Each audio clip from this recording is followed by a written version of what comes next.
அனைவருக்கும் வணக்கம். ஆண்டாள் நாச்சியார் அருளி செய்திருக்கக்கூடிய திருப்பாவை 22ஆம் நாள் பாசுரம். இந்த பாசுரத்தில் ஆண்டாள் நாச்சியார் கிருஷ்ணனின் அருள் வேண்டி வந்திருக்கும் எங்கள் மேல் இரக்கம் காட்டக்கூடாதா? உன் இரு மலர் கண்களை கொண்டு எங்களை பார்க்க மாட்டாயா? உன்னுடைய கடைக்கண் பார்வை ஒன்றே போதுமே, எங்களுடைய பாவங்கள் எல்லாம் நீங்கி அதனால் எங்களுக்கு ஏற்பட்ட சாபம் நீங்கிவிடுமே என்று வேண்டுகின்றாள். கிருஷ்ணனின் தரிசனத்திற்காக வந்திருப்பவர்களின் தகுதிகளை சொல்லி ஆண்டாள் நாச்சியார் எப்படி கிருஷ்ணனை எழுப்புகின்றாள் என்பதை இந்த பாசுரத்தில் பார்க்கலாம்.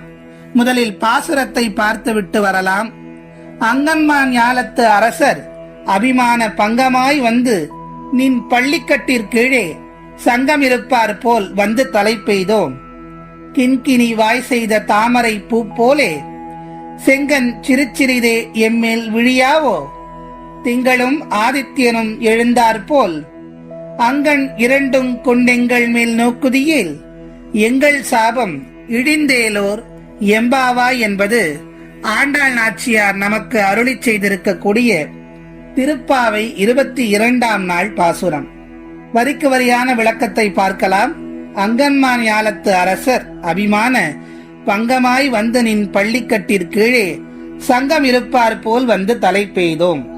இப்போது ஆண்டாள் நாச்சியார் தோழிமார்களோடு வந்துவிட்டால் கண்ணனை எழுப்பிக் கொண்டிருக்கின்றாள். இப்போது நாங்கள் எந்த நிலையில் வந்து இங்கே நின்று கொண்டிருக்கின்றோம் என்பதை சொல்ல வேண்டும் அல்லவா? அதை ஒரு உதாரணத்தோடு சொல்லுகின்றாள். அங்கன்மான் ஞாலத்து அரசர். மான் ஞாலம் என்றால் பெரிய உலகம். இந்த பறந்து விரிந்த இந்த உலகத்தில் வீரர்கள் பலர் இருக்கிறார்கள், அரசர்கள் பலர் இருக்கிறார்கள். ஆனால் அவர்கள் எல்லோரும் கண்ணனுக்கு ஈடாகவே மாட்டார்கள் என்பதை இங்கே சுட்டிக்காட்டுகின்றாள்.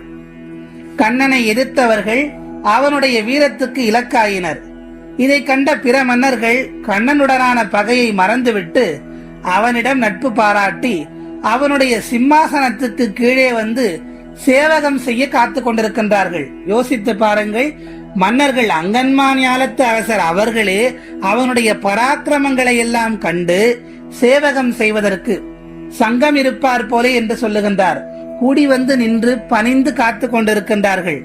அப்படி அந்த மன்னர்கள் ஒரு சங்கமாக கூடி நிற்பது போல் நாங்களும் எங்களுடைய மனமாயைகள் அத்தனையும் தொலைத்தவர்களாக நீயே கதி என்று உன்னையே சரணடைந்து இதோ இப்போது உன்னுடைய தரிசனத்திற்காக காத்து கொண்டிருக்கிறோம் என்று சொல்லுகின்றாள் ஆண்டாள் நாச்சியார். அடுத்த வரிகளில் மேலும் கண்ணனை எப்படி புகழ்கின்றாள் என்பதை பார்க்கலாம். கிண்கிணி வாய் செய்த தாமரை பூ போலே செங்கன் சிரிச்சிறிதே எம்மேல் விழியாவோ? இப்போது இறைவனுடைய கடைக்கண் பார்வையை பற்றி குறிப்பிடுகின்றாள்.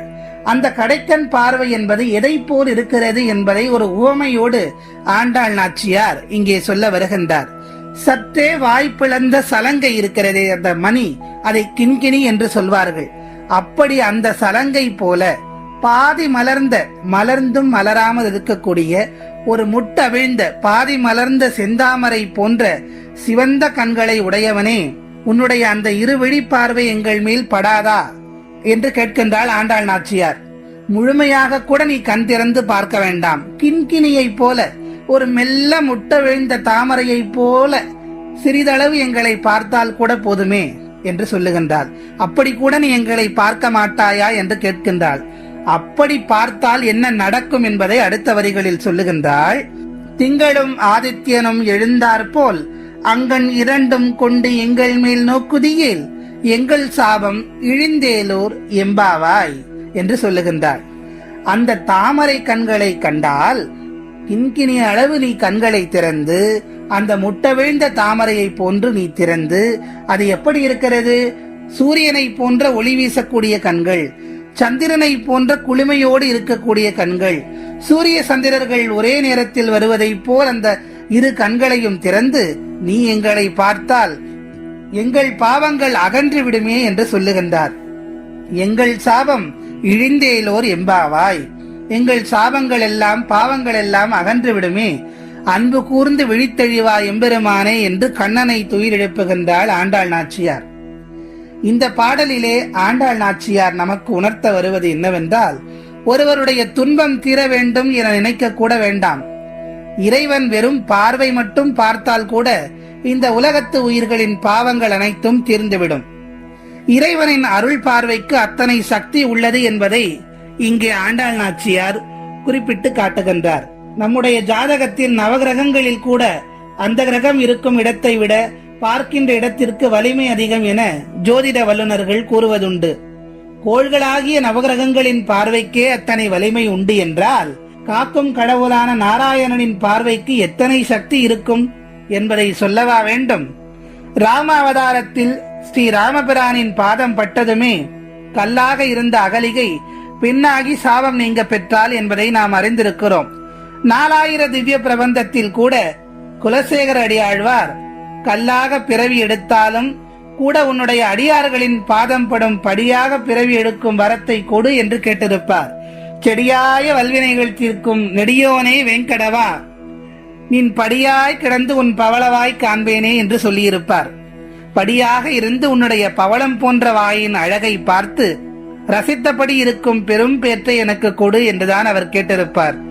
அவரின் நினைவாகவே இப்போதும் பெருமாள் கோவில் கருவறைக்கு முன்பு இருக்கும் படிக்கு குலசேகரன் படி என்றே பெயர். இறைவனின் திருவடிக்கும் கண் பார்வைக்கும் அத்தனை வலிமை உண்டு என்பதை ஆண்டாள் நாச்சியார் இங்கு பெருமைப்படுத்தி நமக்கெல்லாம் உணர்த்தி காட்டுகின்றார்.